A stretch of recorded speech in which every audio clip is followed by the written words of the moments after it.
Bismillahirrahmanirrahim. Alhamdulillahi alamin wa bihi nasta'in ala umurid dunya waddin. Wassalatu wassalamu ala sayyidil mursalin sayyidina wa habibina wa syafi'ina wa maulana Muhammadin wa ala alihi wa sahbihi ajma'in, ususan man sannafa hadzal kitab rahimallahu ta'ala wa nafa'ana bihi wa bi ulumihi wa bi ulumihi wa bi ulumihi وفي الدارين آمين. الفاتحة.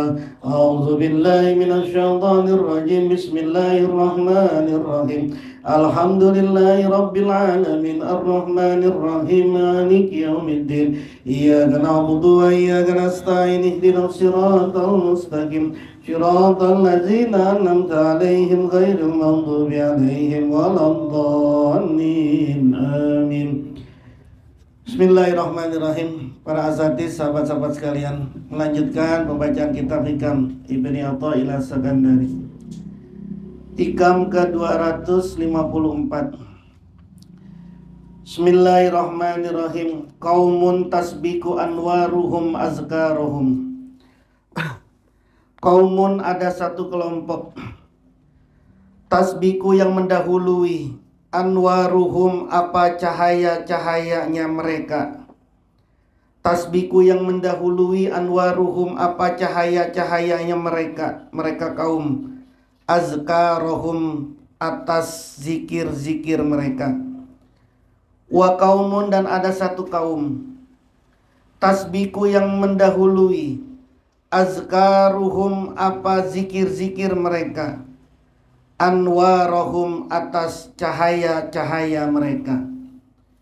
Wa kaumun, dan ada satu kaum, satu kelompok, tatasawa, yang sama, azkaruhum, apa zikir-zikir mereka, wa anwaruhum, dan cahaya-cahaya mereka. Wa kaumun, dan ada satu kelompok, la azkaro, yang tidak ada zikir, wala anwaro, dan tidak juga ada cahaya-cahaya. Na'uzu, kita mohon perlindungan, billahi, dengan Allah, min zalika, dari demikian itu. Demikian la azkaro wala anwaro. Zakirun, ada satu orang berzikir. Zakirun, ada seorang berzikir. Zakaro, yang berzikir, siapa zakir? Liyastaniro, agar jadi terang. Liyastaniro, agar jadi terang, kolbuhu, apa hatinya si zakir. Wazakirun, dan ada orang yang berzikir. Istanaro, yang jadi terang, yang telah terang.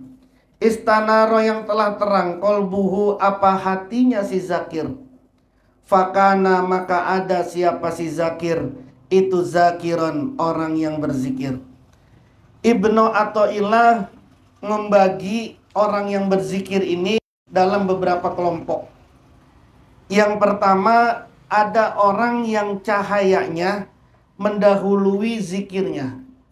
Kalau bahasa kita, dia baru mendapatkan taubat, baru mendapatkan keinsafan. Dari sebelumnya dia seseorang yang sangat brutal, sangat ahli maksiat.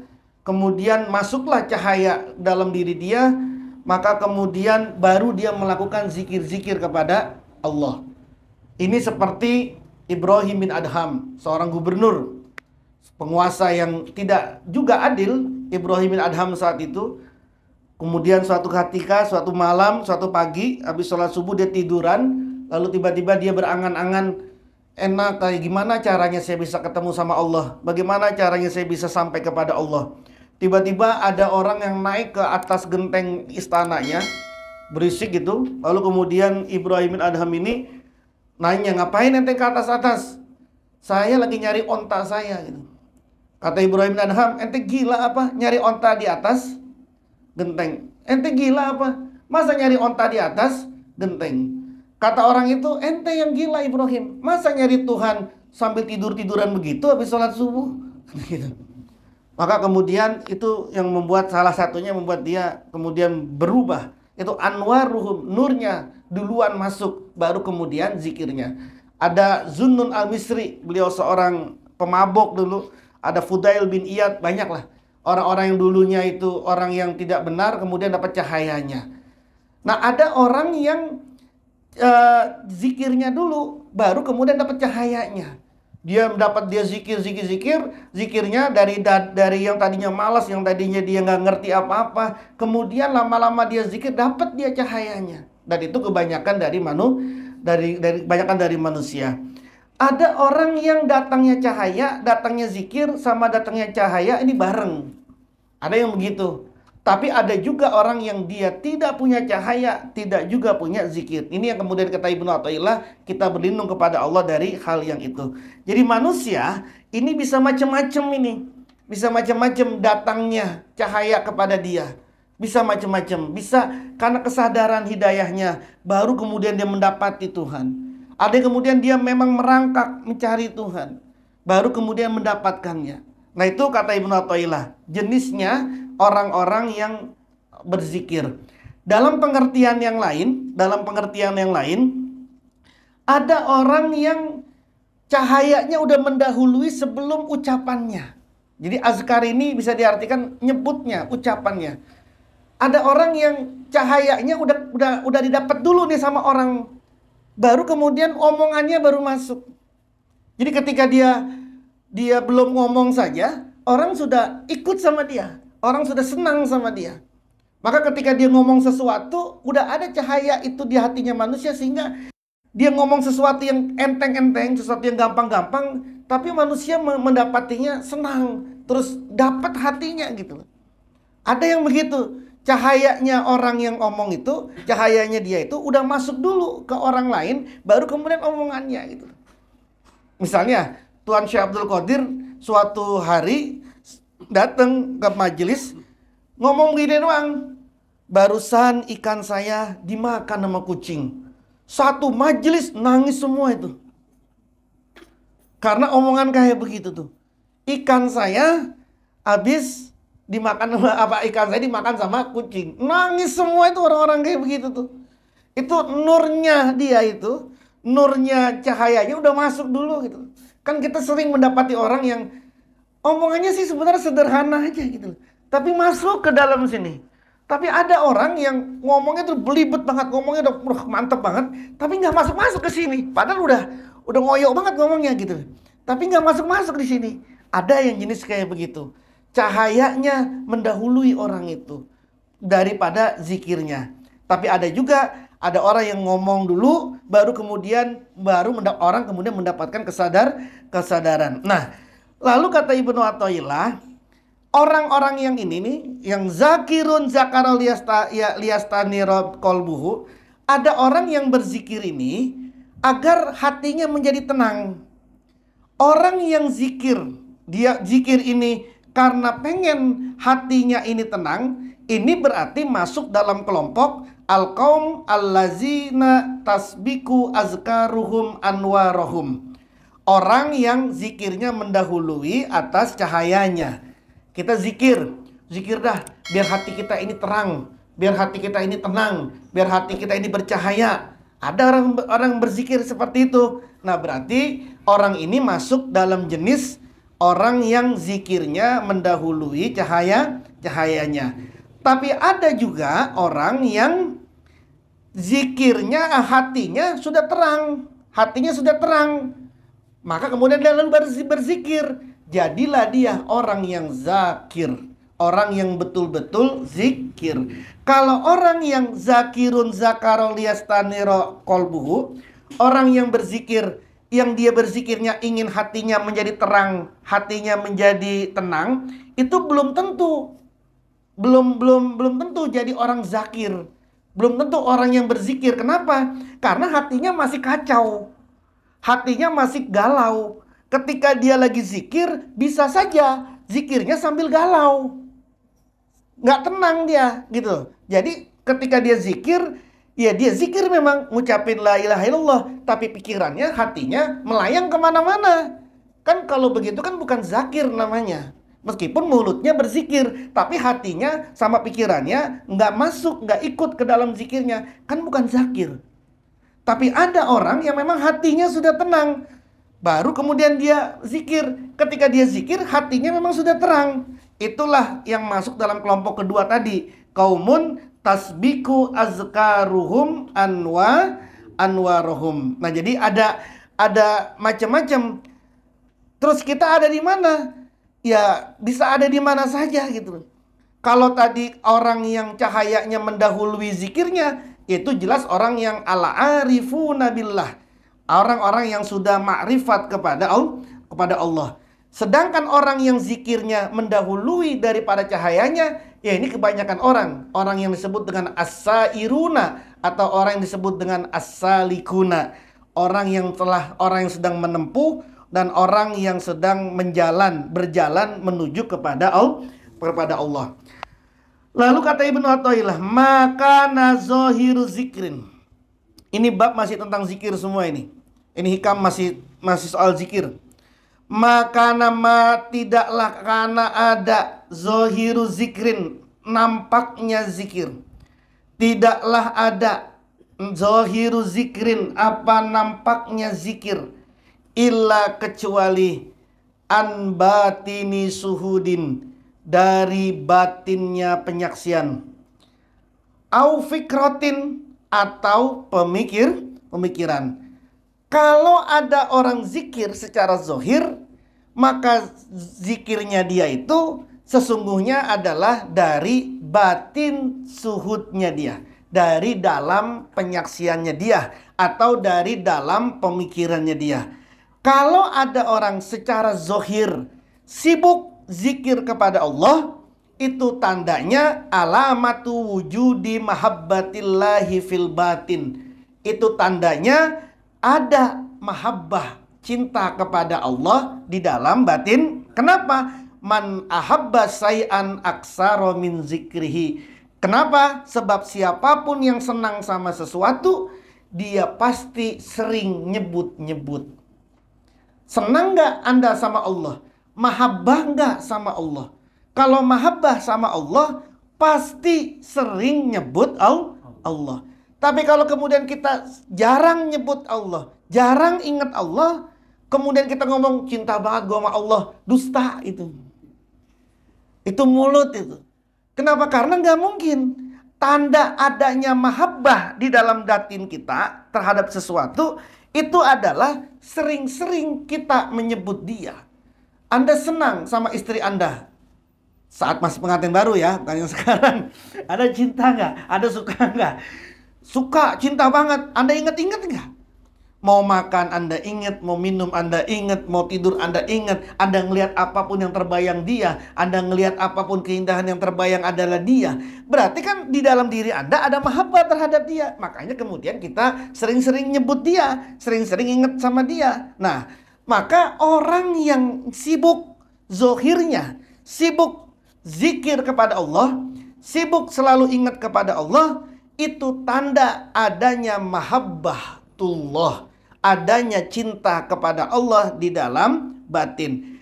Tidak ada mahabbah itu kecuali anzaukin wa ma'rifatin. Mahabbah itu tidak ada kecuali dari jalan rasa dan juga rifat, pengenalan. Anda cinta sama seseorang, cinta itu kan soal rasa, bukan soal fisik. Ada orang punya pacar, punya istri jelek banget, udah hitam, bukan jelek banget, udah kasar banget, tapi dia ngawinin dia. Terus bilang, cantik banget istri gua. Lu ngeliatnya pakai apa sih? Merem aja dapat ini orang kayak begini juga 10, merem aja juga dapat gitu. Kasarnya begitu. Tapi kan dia senang sama dia, mahabbah sama dia. Itu kan bukan persoalan fisik, bukan persoalan hawas, bukan persoalan panca indera, tapi persoalan zauk, persoalan makrifat, persoalan pengetahuan. Ada apa orang cinta sama seseorang tapi dia tidak kenal sama orang itu? Kan bohong. Orang itu cinta itu pasti ada rasa, pasti ada makrifat. Kita ngomong saya cinta banget sama Rasul, senang banget, cinta banget saya sama Rasul, tapi nggak kenal Rasul itu siapa, lahirnya kapan, meninggalnya gimana, orang tuanya siapa, kemudian kehidupannya kayak apa, sabda-sabdanya kayak gimana, biografinya kayak apa, nggak ngerti dia tentang itu. Kemudian ngomong mahabbah kan bingung, sulit. Kenapa? Karena mahabbah itu tadi berasal dari zauq wa ma'rifat. Maka Tidak ada zohirnya lisan ini bisa berzikir, zohirnya seorang ini berzikir, kecuali atas dasar batini suhud, atas dasar dari dalamnya penyaksian. Suhud kana wa in kana la yas'uru bisuhud. Sekalipun dia tidak bisa melihat Allah, tapi dia bisa merasakan adanya Allah. Jadi orang yang di dalamnya, di dalam batinnya suhud, nyaksiin Allah, dan kemudian dia mahabbah kepada Allah, pasti zohirnya ini senang, suka, gembira, tenang. Terus sama zikir kepada Allah. Sholat tenang, baca Quran tenang, zikir tenang, kemudian ibadah tenang saja. Kenapa? Kenapa dia tenang? Ya karena ada cinta di dalamnya. Kalau kemudian kita ini nggak tenang, zikir nggak tenang, baca Quran kagak tenang, ain kagak rapi-rapi nih, ain mana? Kagak nyampe-nyampe ain.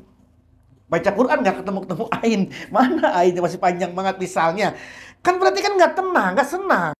Mana ada orang itu yang cinta kemudian pengennya cepat-cepat, kan nggak ada sih. Mana ada orang itu ketika dia cinta pengen bersegera selesai. Tidak ada orang kalau cinta itu pasti pengennya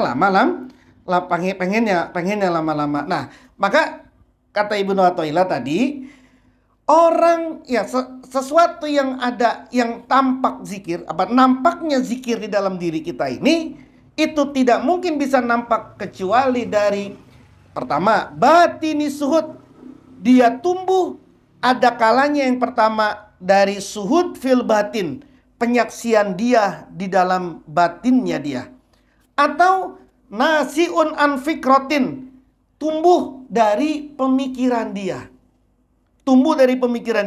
Dia melakukan penelitian, dia melakukan sebuah observasi terhadap kekuasaan Allah. Lalu kemudian dia menemukan betapa dahsyatnya kekuatan Allah, betapa dahsyatnya Allah ini. Lalu kemudian dari situ, kemudian dia sering-sering nyebut Allah. Kenapa? Karena dia tahu, dia ngerti, dia merasakan bagaimana kemahabesaran Allah. Jadi adanya zikir di dalam zohir kita,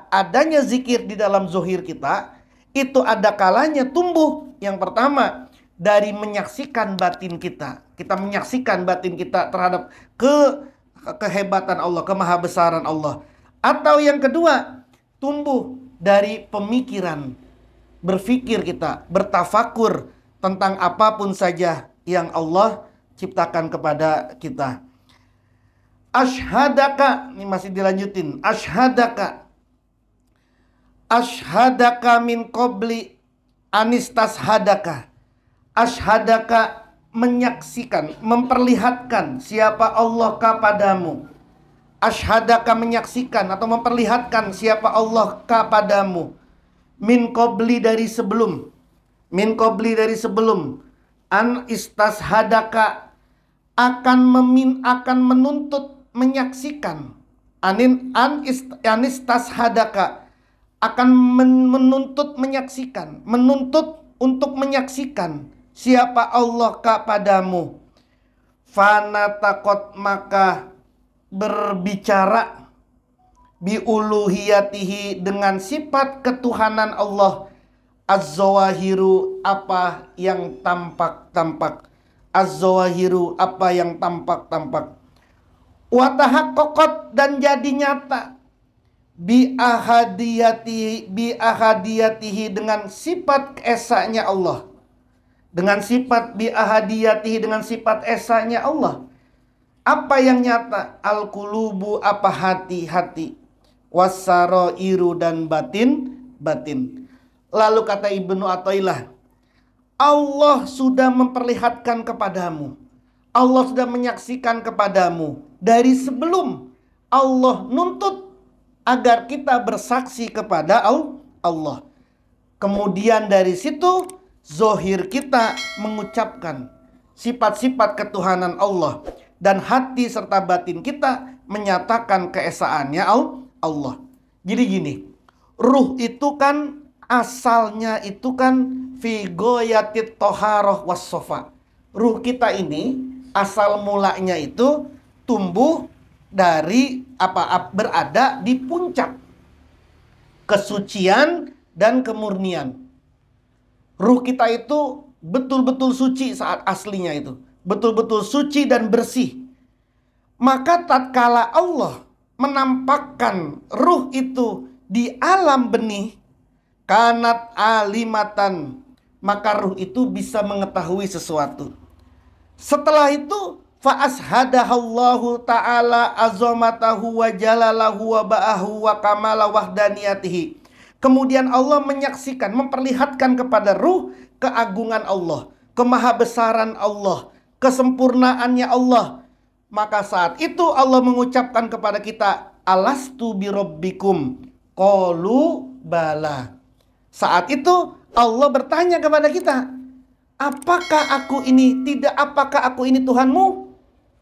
Saat itu ruh kita menjawab, bala, iya. Kenapa kok kita ini bisa mendengar dan menjawab ucapan Allah, firman-Nya Allah? Karena ruh kita saat itu ada di goyatut toharoh wassofa, ada di puncak kesucian dan puncak kebersihan. Ruh kita mengakui itu. Tapi falamma rokibaha fi hazal qalib, tatkala ruh ini sudah menebeng, menunggangi, nempel, masuk ke dalam jasadnya manusia, apalagi jasadnya tumbuh bukan dari barang yang halal, tidak dari barang yang halal, tumbuhnya jasadnya itu dari barang yang haram, apalagi bikinnya boro-boro baca Allahumma janibna, baca bismillah juga kagak, jadi spermanya itu tidak baik. Ruh yang suci itu tatkala masuk ke jasad kita, menunggangi jasad kita, faminha man akarot bizalikal ahdi, maka sebagian dari ruh itu masih tetap ada yang mengakui perjanjiannya, masih tetap mengakui apa yang sudah disampaikannya. Tapi wa minha man jahulat wa ankarot, tapi sebagian yang lain ruhnya mengingkari dan menganggap tidak tahu. Kenapa begitu? Karena tadi ruhnya yang bersih ini terkontaminasi lah, kira-kira gitu. Terkontaminasi sama jasadnya. Ini yang sering saya sampaikan. Kalau kemudian ruhnya ini masuk ke dalam jasad yang jasadnya betul-betul kotor, terbuat dari sesuatu yang buruk karena dari barang yang haram, maka jadilah ruh yang disandra oleh jasadnya. Ruh pengen ibadah, kaki berat banget rasanya. Ruh pengen ngaji, baca Quran, mata meleknya susah banget. Ngelihat IG, ngelihat TikTok sejam 2 jam, kuat nih mata ini. Ngelihat Quran baru begini nih, mata udah begini-gini gitu. Padahal ruhnya pengennya itu gitu. Tapi nggak kuat gitu. Jalan ke masjid, jalan ke musola berat banget. Jalan ke pameran, jalan ke mall enteng banget tuh. Ada duit 20.000 sama 2.000 di kantong lewat kotak amal. Berat banget rasanya 20.000 itu. Meskipun ruhnya pengennya 20.000, tahu gitu. Nah itu artinya ruhnya disandra sama jasad. Nah manusia kalau disandra sama jasad sampai akhir hayatnya, maka tugasnya Israel mencabut. Kenapa dicabut? Karena nggak mau keluar. Kenapa akan cabut? Karena nggak mau keluar. Kalau mau keluar, keluar sendiri. Israel sekedar mengantarkan, keluar sendiri, tidak kecabut. Tapi kan keterangan di hadis-hadis dicabut. Umumnya orang memang dicabut. Kenapa dicabut? Karena nggak mau keluar. Susah keluar. Kenapa nggak susah keluar? Karena disandra ruhnya sama jasadnya. Makanya hadis Nabi yang lain bilang, mutu qabla anta mutu, matilah dulu kalian sebelum kalian benar-benar mati. Nanti ketika benar-benar mati, ruh kalian keluar sendirian. Ini kan yang sering dicontohin. Anda ngontrak, udah habis kontrakannya, terus kemudian Anda nggak mau keluar, diapain sama yang punya rumah? Ditarik-tarik kan tuh mah, ditarik-tarik, dilempar-lempar, diusir Anda ini. Nah kan tadi ini kan jasad kita ini kan kontrakan yang ditunggangi sama ruh. Kalau ruhnya ini seperti itu ya sudah. Makanya bagaimana caranya agar ruh ini menguasai jasad? Ya tidak ada caranya kecuali jasadnya, ruhnya terus-menerus membersihkan jasadnya. Dan jasadnya membantu agar ruhnya bisa keluar. Bagaimana cara ruh ini bisa keluar jasad? Bagaimana caranya jasad membantu ruh agar bisa keluar? Hawasnya sering-sering diendapkan. Panca inderanya sering-sering diendapkan. Kata Al-Ghazali, selama panca inderanya masih aktif terus, ruhnya nggak bisa keluar. Matanya jangan melototin apa aja dilihat. Kupingnya apa aja didengerin.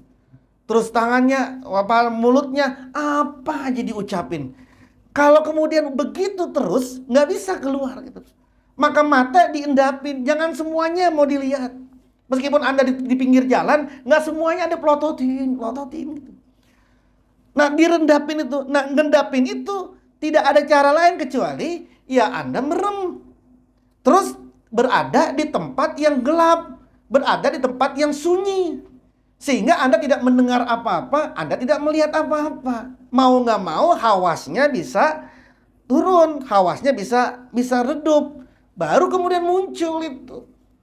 Jadi kalau kenapa Rasulullah Muhammad saat itu kok adanya di Gua Hiro, bukannya duduk-duduknya atau bertafakurnya, berzikirnya di depan Ka'bah, kenapa kok milihnya malah di atas gua yang nggak ada apa-apa, bukannya di depan Ka'bah saja, bukannya di Hijri Ismail saja? Karena di Ka'bah saat itu hiruk pikuk di sana itu. Kemudian naik Nabi ke Gua Hiro yang nggak ada siapa-siapa di sana kan, cuma sendirian. Wifi nggak ada, tukang kopi nggak ada, sendirian kan di situ kan Nabi. Baru kemudian muncul tadi itu, muncul malaikat Jibril. Jadi nggak ada caranya itu untuk bisa ngeluarin ruhnya itu kecuali diendapin dulu, kata Al-Ghazali. Diendapin dulu hawasmu. Itulah mengapa kita bisa melihat ruhnya orang tua kita yang sudah meninggal cuma dalam mimpi, bukan dalam kesadaran. Kita kan nggak bisa ngelihat nih. Ada nggak jin yang lagi pada ngaji di sini? Pasti ada. Bukan insya Allah, pasti di samping-samping Anda ini banyak jin ini. Tapi kan nggak mampu kita melihat itu. Tapi kan kalau Anda lagi tidur, bisa kan ngelihat. Orang tua udah meninggal bisa ngelihat. Bisa ngelihat, bahkan bisa ketemu sama baginda Nabi. Kenapa? Karena orang tidur hawasnya tenggelam, hawasnya turun. Bukan cuma hawas yang turun, syahwat dunianya juga nggak punya. Mana ada orang tidur kemudian Anda kibasin 1 juta, bangun. Kagak bakalan bangun juga dia. Coba ada orang tidur nih, kemudian Anda bilang, bawa gini-giniin. Kagak mau juga, kagak sadar dia. Orang kenapa? Karena lagi tidur, hawasnya turun semua. Syahwatnya nggak ada.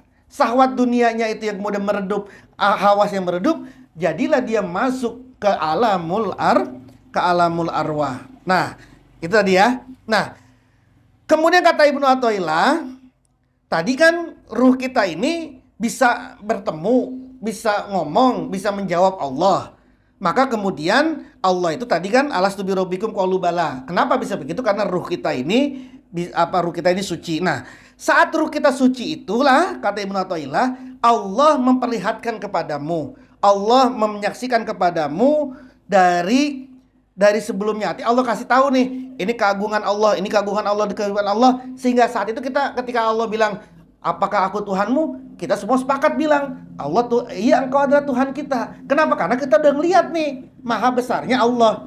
Allah sudah memperlihatkan dulu kepada kita kemahabesaran Allah sebelum kita dituntut oleh Allah untuk bersahadat kepada Allah.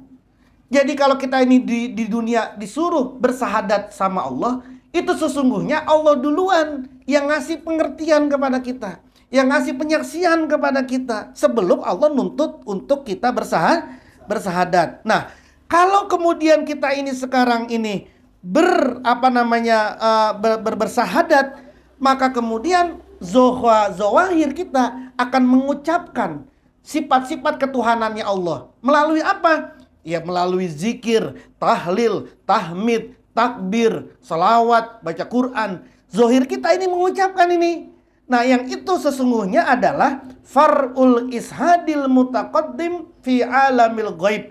Itu adalah cabang penyaksian yang sudah terdahulu dari alam ghaib. Jadi kalau sekarang kita mampu berzikir, itu berarti ruh kita tetap mengakui keesaannya Allah, mulut kita, zohir kita berzikir, mulut kita mengucapkan sifat ketuhanan Allah melalui zikir, melalui tahlil, dan juga melalui tahmid, takbir, dan lain sebagainya.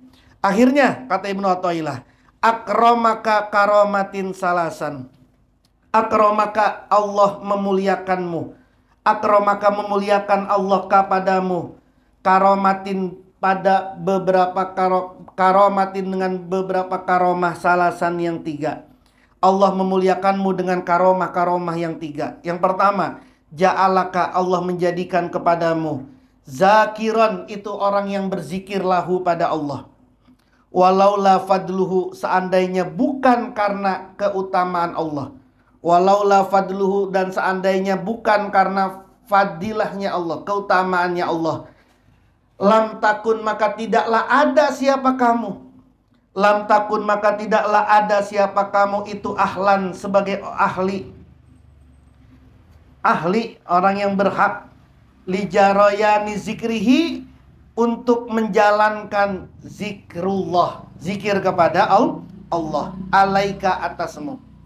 Yang kedua, waja'alaka, dan menjadikan siapa Allah kepadamu mazkuron, itu orang, itu mazkuron, mazkuron bih, orang yang dizikiri. Mazkuron bih, orang yang dizikiri, orang yang diingat. Izhaq koko, tatkala menyatakan siapa Allah, nisbatahu, hubungannya Allah, ladaika, di sisimu.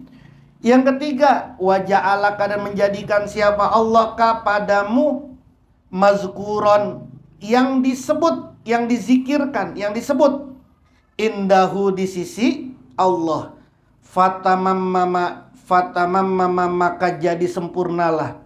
Fatamammama, maka jadi sempurna, fatamammama, maka menyempurnakan siapa Allah, nikmatahu, nikmatnya Allah. Fatamammama, maka menyempurnakan siapa Allah, nikmatahu, nikmatnya Allah, alaika, atasmu.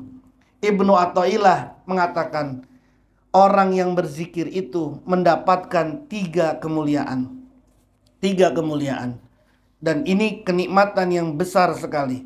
Kalau Allah menyatakan, wa in ta'uddu nikmatallahi la tuhsuha, kalau kalian menghitung nikmat Allah, maka kalian tidak bisa menghitungnya. Katanya beliau, ajalul karomat wa a'zomuha karomatuz zikri. Paling agungnya karomah, paling dahsyatnya karomah adalah karomatuz zikir. Kemuliaannya zikir, karomatuz zikir. Dalam hadis dikatakan gini, ma min yaumin illa walillahi fihi ni'am yun'imullahu biha ala ibadi. Tidaklah sehari kecuali Allah tetap memberikan kenikmatan-kenikmatan. Yang Allah berikan kenikmatan itu atas hamba-hambanya. Wa ma an'amallahu ala abdin, tidaklah Allah memberikan kenikmatan atas seorang hamba afdala min ayyul himahu zikrahu, yang lebih afdol ketimbang Allah ilhamkan kepada dia berupa zikir kepada Allah. Jadi zikir kepada Allah itu, bisa ingat kepada Allah, itu adalah seutama-utamanya kenikmatan. Nah, Allah, Ibnu Athaillah menyatakan karomahmu ada 3. Yang pertama, zakironlah, engkau orang yang bisa menyebut Allah. Kita ini siapa? Hamba yang doib, hamba yang hina, bisa nyebut mulut kita zat yang paling agung. Dalam kehidupan kerajaan saja, itu budak itu nggak boleh nyebut nama raja, itu nggak boleh, itu nggak boleh mulutnya. Bahkan dalam beberapa keyakinan, Tuhan itu nggak boleh disebut. Sama mulut orang-orang awam tuh nggak boleh disebut Tuhan itu. Siapa Tuhannya? Ya ada Tuhan lah. Itu bukan Tuhan kamu. Bukan Tuhan itu. Cuma perantara Tuhan aja. Tuhan itu siapa? Ya ada namanya. Nggak boleh disebut. Nggak boleh disebut. Nah, kita ini mulut suka bohong, mulut suka nyaci maki, mulut suka ngapa-ngapain aja. Bisa loh dikasih hak sama Allah untuk nyebut-nyebut nama Allah. Itu kan keistimewaan itu. Itu kan kemuliaan itu. Yang kedua, mazkuron bih. Mazkuron bih, apalagi orang yang berzikir disebut dengan zakirullah, orang yang ingat kepada Allah. Itu kan berarti disandingin kepada Allah. Kita ini disandingin dengan Allah. Kan dahsyat itu sebenarnya. Sebuah kemuliaan itu. Yang kedua kata Ibnu Athaillah, mazkuran bih. Orang yang disebut-sebut sama Allah. Fazkuruni azkurkum. Sebutlah kalian, ingatlah kalian kepadaku, azkurkum. Aku juga akan nyebut kalian. Kalau kamu ingat sama aku ingat sama kamu. Kalau kamu nyebut aku juga akan nyebut kamu. Masa disebut sama Allah ini kagak istimewa? Uang disebut-sebut sama camat aja girang. Disebut sama camat aja, yang terhormat Abah Kamil. Disebut itu sama wali kota itu. Itu disebut sama aja. Ini apalagi diingat. Ada orang, "Atin di mana rumahnya?" "Sana." "Kenal sama Abah Kamil?" Berarti kan disebut tuh. Diingat kan? Masih punya beras kagak dia tuh di rumah? Misalnya gitu. Diingat misalnya gitu, diingat. Seneng gak itu? Karomah itu. Karomah. Ini loh disebutnya sama Allah. Mazkuron bih. Yang kedua itu keistimewaannya, orang yang disebut-sebut sama Allah. Yang ketiga katanya mazkuron indah. Orang yang disebut-sebut di sisinya Allah. Siapa yang ada di sisinya Allah? Ya siapa saja. Al-malaika al-muqarrabin, al-arwah al-muqaddasah, para nabi, para rasul. Disebut-sebut. Dalam hadis dikatakan, wa in zakaroni fi malain zakartu fi malain khairim min malaihi. Kalau dia nyebut aku di satu majelis yang rame-rame seperti ini, maka aku juga akan nyebut-nyebut dia di majelisku yang ada di sekitar aku. Kalau kemudian kita sekarang ini zikir bersama-sama ini dalam satu, maka Allah nyebut-nyebut kita di tengah-tengah malaikatnya, di tengah-tengah para nabinya. Orang yang kemudian selalu zikir kepada Allah, selalu disebut-sebut sama Allah. Kalau dia disebut-sebut terus sama Allah, terkenal nggak dia kira-kira? Terkenal. Anda disebut nih sama presiden, itu setelah Anda rapi acara selesai itu, Anda diuber-uber tuh sama orang, "Mana nomor teleponnya? Tadi disebut-sebut dia." Gitu tuh. Di dalam dunia politik aja begitu tuh. Ini Allah nyebut-nyebut. Oh si Anu lagi zikir. Oh si Anu nyebut-nyebut. Ini orang disebut-sebut mulu sama Allah. Sebut-sebut sama Allah berarti malaikat ngerti, tahu. Iya memang orang sebut-sebut sama Allah. Nabi tahu. Maka orang ini orang yang terkenal di langit meskipun tidak terkenal di bumi. Tapi di langit terkenal. Orang kalau sudah disebut-sebut sama Allah, lalu kemudian malaikat ini kenal sama dia, nabi sama dia nabi kenal sama dia. Ketika dia ini pulang, meninggal, ruhnya keluar, selamat, dia sudah pasti selamat. Oh ini orang yang disebut-sebut sama Allah. Oh ini dikenal. Seperti Anda disebut-sebut di mana-mana, kemudian Anda datang ke satu tempat. Oh ini orangnya, Anda pasti dijamu itu. Kenapa? Karena Anda disebut-sebut dengan kebaikan. Nah itu bukannya kemuliaan seperti itu. Maka saya sering bilang, kalau Anda sering berzikir, kemudian Anda sering ada di sini, misalnya di sini nih, Anda sering zikir di tempat ini, lalu kemudian di sana ada orang kesurupan, itu Anda datangin saja sudah itu, kenal jinnya sama Anda itu. Kenapa? Karena Anda pasti disebut-sebut nih, disebut-sebut, kenal itu. Nah itu disebut, itu kata Ibnu Athaillah dikatakan mazkuron indah. Orang yang selalu disebut-sebut sama Allah di sisi makhluk-makhluknya Allah. Siapa yang di sisi makhluknya Allah ini siapa? Ya siapa? Makhluk-makhluk yang mulia. Bahkan Yahya bin Mu'az pernah bilang begini, "Ya Ghaful, ya Jahul, wahai orang yang lupa, wahai pelupa, wahai orang yang bodoh, lau samita sorirol kolami, seandainya kamu mendengar goresannya pena, hina yajri fil lawil mahfuz bizikrika, ketika dituliskan sebab zikirmu di lawil mahfuz, lamutta toroban, niscaya kamu bisa mati karena gembira." Ada orang zikir, katanya Yahya bin Mu'az, kalau dia dengar saja goresan pena untuk nulis sesuatu yang baik di lawil mahfuz sebab zikirnya dia, mati dia karena gembira. Dan kita alhamdulillah dimampukan, dibisakan untuk bisa terus berzikir kepada Allah. Alhamdulillah. Mudah-mudahan Allah istiqomahkan semuanya. Amin. Ya Rabbal Alamin. Wallahu a'lam bishawab. Jamaah sekalian, tadi saya ngeliat-liat tanggalan. Rasanya untuk tahun ini Desember udah tinggal 2 kali ketemu nih Desember. Hari ini sama 2 minggu yang akan datang tanggal 18. Karena 2 minggunya lagi sudah Januari. Nah, saya lihat di Hikam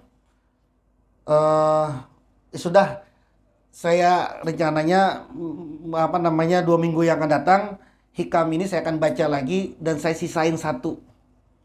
Jadi 2 minggu yang akan datang saya baca lagi banyak seperti tadi nih dan saya sisain 1. Nah, 1 itu kalau nggak ada halangan tanggal 8 Januari saya akan baca langsung di makomnya Ibnu Athaillah. Nah, nanti kita atur saja bagaimana caranya kita bisa sama-sama ikut. Saya nanti ada di sana, saya akan bacakan. Kemudian nanti saya akan kasih munajatnya Imam Ibnu Athaillah yang dulu pernah kita baca juga di Sinau Rasa. Nanti saya bacakan, saya tulis munajatnya.